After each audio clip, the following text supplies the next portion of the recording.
Assalamu alaikum, bir tuğanlar, mekençilder.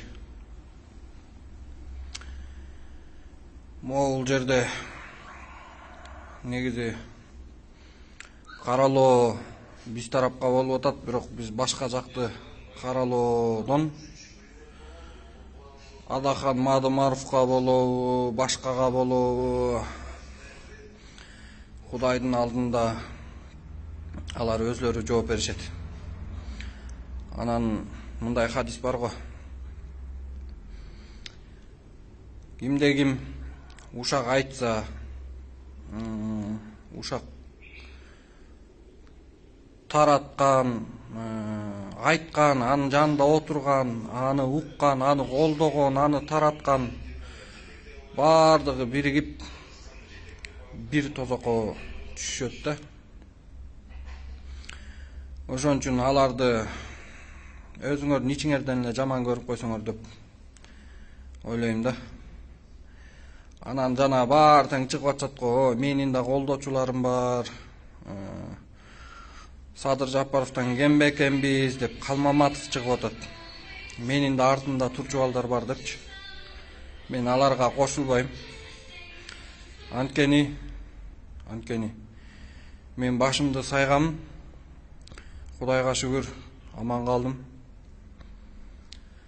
Бирок көздөн айрылдым. Ок тийди, желим ок. Көз эмес 9 жаракат алып түштүм больницага. Башка жаракаттарым да айыкты, көрбөй калганы көз болду да. Анан кимдин ойлойт да, кимди колдошот депчи. Мен айтам, могу жактан 30 бала көздөн айрылса, ошонун бардыгы тең Садыр Жапаровду колдойт. Башка эч кимди колдобойт. И ошондой эле бүткүл Кыргызстан колдойт.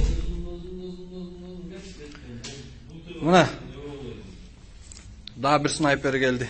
Досум десе. Кимди колдойсуң айтып койчу. Менби? Кандай кимди колдойсуң? Жанагы 60 депутаттуу эме, жана президенттикке коюп аткандуу же Садыр Жапаровду. Мекенчил. Брат, мына. Азыр ушундай 30 бала келет, жалаң снайперлер. Көздөн айрылды, колдон дегендей буттан. Бардыгы ким үчүн турду? Садыр Жапаров үчүн турганбыз. 2 мартта утулуп калганбыз, зато мунусунда башыбызды сайдык да. Алдыга чыктык, буюрса уттук. Утабыз, жана президентский выборда да утабыз, Кудай буюрса. А утпай кала турган болсок, мына 2 көз бар. Чыгабыз. А жанагы шакалдар бар го, шакалдар, ал шакалдар мен аларга эчтеке сөз айта албайм.